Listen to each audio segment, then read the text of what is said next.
हम बात करेंगे वर्गोज, कन्या राशि।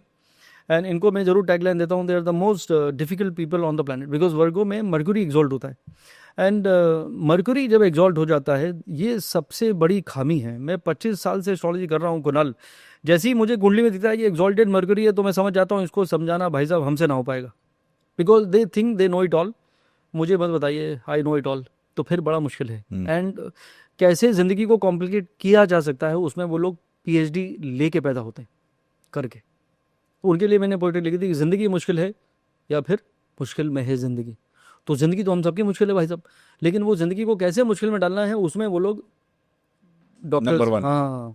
तो पूरी पोइट्री सुना देता हूँ। ज़िंदगी मुश्किल है या मुश्किल में है ज़िंदगी, कभी गुजर जाते हैं हम और कभी गुजर जाती है ज़िंदगी। तो भाई साहब एक दिन तो गुजर ही जाएंगे, लेकिन इतना मत गुजरिए कि दिन गुजारने मुश्किल हो जाए। तो ये थोड़ा सा चेंज करना चाहिए। और यहाँ पे मुश्किल इनको और होगी रिलेशनशिप में। सैटर्न जब 7th हाउस में आता है, तो वो कोल्डनेस क्रिएट करने की कोशिश करता है। तो थोड़ा थोड़ा सा मन मुटाव, थोड़ा सा तकरार दरार, तो कहा कुछ और लगा कुछ और। तो थोड़ा सा कम्युनिकेशन, फ्रेंडलीनेस, ह्यूमर का यूज़ करना चाहिए।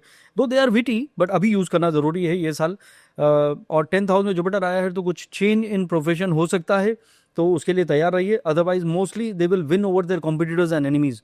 6th हाउस में राहु होता है, इसको कहते हैं शत्रुहंता। enemies would be destroyed, so they don't need to worry about who is doing what or saying what. अपना काम करते रहिए, और पीछे मुड़ के मत देखिए और सोचिए मत, because they are unnecessary, they are thinking all the time, और लाइफ को कंप्लीट कर ही देते हैं उसकी वजह से। तो ये मुझे लगता है कि गो विद द फ्लो करना चाहिए। जिंदगी तो महज एक दरिया है, बहते चलो, बस यही एक जरिया है। ये मंत्र है और 2000। इनके लिए कुछ financial, otherwise it is all good. Change आएगा, रिलेशनशिप में चेक रखना है, गेम्स होंगे, and they will always win over enemies. तो फाइनेंशियली में तो दे आर मास्टर्स। ये वो लोग हैं, mostly Virgos are into stock market, Virgos are into trading of anything, Virgos are always, number तो उनके सपने में भी चलते रहते हैं। तो फाइनेंस का मैंने इसलिए कमेंट नहीं किया, because they are masters in that. Okay. But life is not about making numbers, वो इंपॉर्टेंट नहीं है। Life is all about your happiness and harmony. तो वो समझा रहा था। ओके। तो हम बात करते हैं the most flamboyant sign which is Libra, तुला राशि। ये पोइट्री किसी और की है, लिब्रा के लिए, कि नक्शा उठा के कोई और शहर देखिए, नक्शा उठा के कोई और शहर देखिए, इस शहर में तो सबसे मुलाकात हो गई। तो दे मतलब कहने का मतलब है, तुमको ही देखते प्यार हुआ, ज़िंदगी में पहली बार हुआ, बार बार हुआ। तो भाई साहब बार बार मत करिए, क्योंकि अब आपको सेटल होना चाहिए, और सेटल होने का टाइम इनका शुरू हो चुका है। अब यहाँ पे बात है कमिटमेंट की, तो दैट दे हैव टू, ये थोड़ा सा दूर रहते हैं उससे, लेकिन ये उनको ये साल करना चाहिए।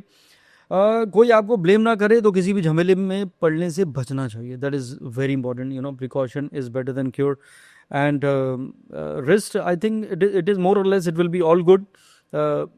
कोई ऐसा नेगेटिव सिचुएशन मुझे लिब्रा के लिए नज़र आ नहीं रहा है, and I think they will have a reasonable year 2025 and 26। वृश्चिक राशि, जो देखिए स्कॉर्पियो सन साइन और स्कॉर्पियो मून साइन में ज़मीन आसमान का फर्क है, हर राशि में। तो वहाँ पे क्या है, कहते हैं ये रिवेंजफुल हैं, बहुत बदनाम राशि है वृश्चिक। अच्छा, आर यू स्कॉर्पियो? तो वो पहले ही उसको डरा दिया, मतलब स्कॉर्पियो मतलब मैं तो तुम्हें धोखा देने के लिए आया हूँ। तो ये रॉन्ग है, ये सनसाइन की कहानी है। They are Scorpio, they bite back है, ये वो करके बट ये स्कॉर्पियो जो इंडियन एस्ट्रोलॉजी का मून साइन है, they are the most kind, caring and sensitive people actually. सबसे ज़्यादा इमोशनल। कि शीशा टूटता है तो आवाज़ आती है, हम तो इतने टूट चुके हैं कि अब आवाज़ ही नहीं आती। तो दे आर सो तो अब इनको ये बदलना पड़ेगा। वो किसी के पास टाइम नहीं है आपके इमोशन को समझने का। राहु 4th हाउस में आ गया है, वैसे भी आपके डाउट को क्रिएट करेगा। I know you don't love me, you have no time for me, you don't care for me. तो गिले शिकवे इनके बचपन से चल रहे हैं, पहले माँ से कहती थी, फिर बाद में मदर इन लॉ से। तो ये इनकी सिचुएशन है बचपन से, और ये हमेशा चलती रहेगी। तो ये मुझे लगता है कि कसम खानी पड़ेगी।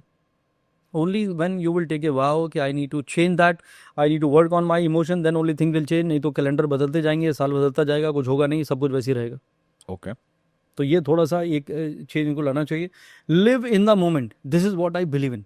लम्हा लम्हा है जिंदगी, तो कल की फिक्र क्यों करें, और जो बीत गई सो बात गई, तो कल का जिक्र क्यों करें।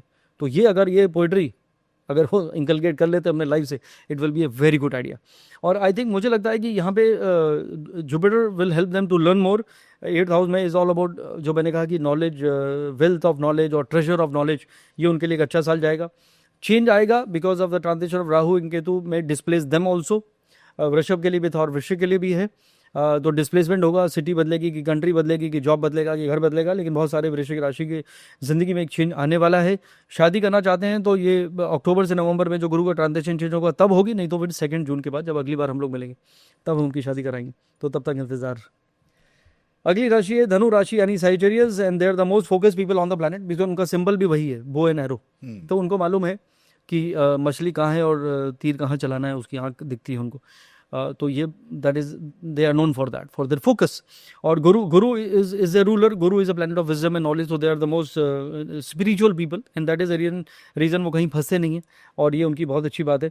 राहु थर्ड हाउस में आके इनिशिएटिव बढ़ाता है, तो आई कैन डू एनीथिंग, एक गलतफहमी होनी चाहिए कि मैं कुछ भी कर सकता हूँ, तो ये गलतफहमी मैंने जानबूझ के यूज़ किया, बट वो करेज जो इनको आएगा वो इनको सक्सेस दिलाने की कोशिश करेगा। एक टर्म हम लोग यूज़ करते हैं कुणाल, उसको कहते हैं कंटक शनि, कंटक इस कांटा। 4th हाउस में जब सैटर्न इनका चलना शुरू हो चुका है, 2.5 साल रहेगा, कांटे की तरह कुछ चीज़ें चुभेंगी, तो कहा कुछ और लगा कुछ और, जो कुछ भी कुछ होगा तो वो कुछ इनको अफेक्ट करेगा। शादी कर लीजिए, टाइम चल रहा है भाई साहब, because at least you will have somebody to blame for that. तो शादी कर लीजिए, टाइम बिल्कुल ऑन है, बाकी देयर इज़ नो प्रॉब्लम। तो जितना स्पिरिचुअल क्वेश्चन बढ़ाएंगे उतनी लाइफ इनकी सॉर्टेड रहने वाली है, and it is going to be a good significant year even for धनु राशि।